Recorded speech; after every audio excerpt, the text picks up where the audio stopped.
Hello दोस्तों, आप सबका वेलकम है मेरे अगले वीडियो के अंदर, जहां हम बात करने वाले हैं स्प्रेड क्या होता है। फॉरेक्स ट्रेडिंग में पैसा कमाने के लिए सिर्फ बाय और सेल करना काफी नहीं है। आपको ये भी पता होना चाहिए कि हर ट्रेड के पीछे एक हिडन कॉस्ट होता है जिसको हम स्प्रेड कहते हैं। आज के वीडियो में हम बात करेंगे डिटेल के अंदर, जहाँ पे हम ये समझेंगे कि स्प्रेड क्या होता है, स्प्रेड कैसे काम करता है, स्प्रेड के क्या टाइप्स होते हैं और स्प्रेड हमारी ट्रेडिंग के ऊपर कैसे इफेक्ट करता है। तो वीडियो को एंड तक जरूर देखना। तो अब हम बात करते हैं सबसे पहले टॉपिक की, स्प्रेड क्या होता है। सबसे पहले हम समझते हैं बेसिक कि फॉरेक्स मार्केट में हर करेंसी पेयर के दो प्राइस होते हैं। एक होता है बिड प्राइस और एक होता है आस्क प्राइस। जो बिड प्राइस होता है वो ब्रोकर हमसे खरीद रहा है और जो आस्क प्राइस होता है वो ब्रोकर हमको बेच रहा होता है। और जो आस्क प्राइस और बिड प्राइस के बीच का डिफरेंस होता है वही स्प्रेड होता है। अब इस चीज को हम समझते हैं एग्जाम्पल के थ्रू। अगर हम GBP USD का प्राइस देखते हैं तो उसका जो बिड प्राइस है वो 1.2450 है, और अगर हम उसका आस्क प्राइस देखते हैं तो वो 1.2453 है, और जो इसी के बीच का डिफरेंस आया है वो 3 पिप्स का आया है, और जो ये 3 पिप्स का डिफरेंस आया है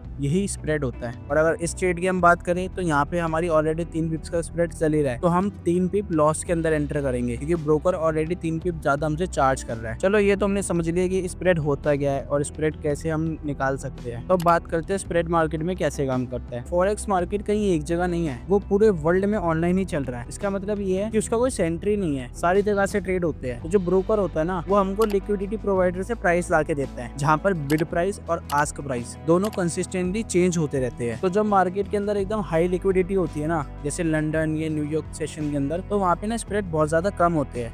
लेकिन जब मार्केट के अंदर वोलेटिलिटी होती है या कोई न्यूज आने वाली होती है तो उस जगह पे ना स्प्रेड बहुत ज़्यादा हाई हो जाते हैं, और यही ब्रोकर के लिए एक अर्निंग सोर्स भी होता है। जैसे अगर हम कभी ट्रेड ले तो हमें एक ट्रेड की फीस पे करनी होती है, तो वहाँ पे वो हमसे डायरेक्टली ट्रेड की फीस नहीं लेते, बट वो स्प्रेड के थ्रू अपनी कमाई कर रहे होते हैं। और इसी के साथ अब हम चलते हैं अपने अगले टॉपिक के ऊपर कि स्प्रेड के कितने टाइप्स होते हैं। तो स्प्रेड के 2 टाइप्स होते हैं, एक होता है फिक्स्ड स्प्रेड और एक होता है वेरिएबल स्प्रेड। जो फिक्स्ड स्प्रेड होता है उसके अंदर हमेशा जो स्प्रेड होती है वो सेम रहती है, मार्केट की हालात चाहे कुछ भी हो, और ये बिगिनर्स के लिए एकदम सेफ होता है क्योंकि हमें पता होता है कि हर ट्रेड पे कितना कॉस्ट होगा। तो मोस्टली ऐसे ब्रोकर्स होते हैं जो ये फिक्स्ड स्प्रेड वाला ऑप्शन हमको प्रोवाइड करा देते हैं। और अब बात करते हैं हम वेरिएबल स्प्रेड की। तो ये स्प्रेड मार्केट के डिमांड और सप्लाई के हिसाब से चेंज होता है। जब मार्केट एकदम नॉर्मल होता है तो स्प्रेड एकदम शांत होता है, मतलब स्प्रेड बहुत कम होता है। लेकिन जब मार्केट में वोलेटिलिटी होती है या कोई न्यूज आने वाली होती है तो ये स्प्रेड ऑटोमेटिकली बहुत ज्यादा बढ़ जाता है। तो मैं अब जैसे इसका एक एग्जांपल दूं, तो जैसे मार्केट के अंदर बहुत तरीके की न्यूज होती है, NFP होती है, CPI होती है, PPI होती है। तो उसके अंदर जैसे GBP USD का मैं एग्जांपल लूं तो वहाँ पे जो एक स्प्रेड होती है ना, तो वो एक पिप की स्प्रेड भी 10 से 15 पिप तक जा सकती है बड़े इजीली, क्योंकि जितनी बड़ी न्यूज होती है उतने ही ज्यादा स्प्रेड हमारे चेंज होते रहते हैं। अब जो सबसे इंपॉर्टेंट बात है वो ये है कि स्प्रेड हमारी ट्रेडिंग के ऊपर कैसे इफेक्ट करता है। तो स्प्रेड हमारी ट्रेडिंग पे ना इफेक्ट ऐसे करता है कि जो स्कैल्पर या इंट्राडे के अंदर ट्रेडर्स होते हैं तो वो एकदम शॉर्ट टाइम फ्रेम पे काम करते हैं, और वहाँ पे हर पे ना मैटर करता है। और अगर स्प्रेड ज्यादा हुआ तो हमारी एंट्री लॉस से होगी और प्रॉफिट लेना उस जगह पे बहुत ज्यादा मुश्किल हो जाता है। और जो लोग स्विंग ट्रेडिंग करते हैं या पोजिशनल ट्रेडिंग करते हैं तो उनके लिए स्प्रेड इतना मैटर भी नहीं करता। तो अगर मैं इसका एक एग्जांपल दूं तो high spread is equal to high trading cost. जैसे कि अगर हम एक लॉट ट्रेड कर रहे हैं और वहाँ पे 2 पिप्स का स्प्रेड है तो हमारे हर ट्रेड के अंदर ना 1500 से 1600 रुपए ज्यादा जा रहे हैं। तो इसीलिए हमें स्प्रेड का ध्यान रखना चाहिए, और जिस पेयर के अंदर स्प्रेड कम हो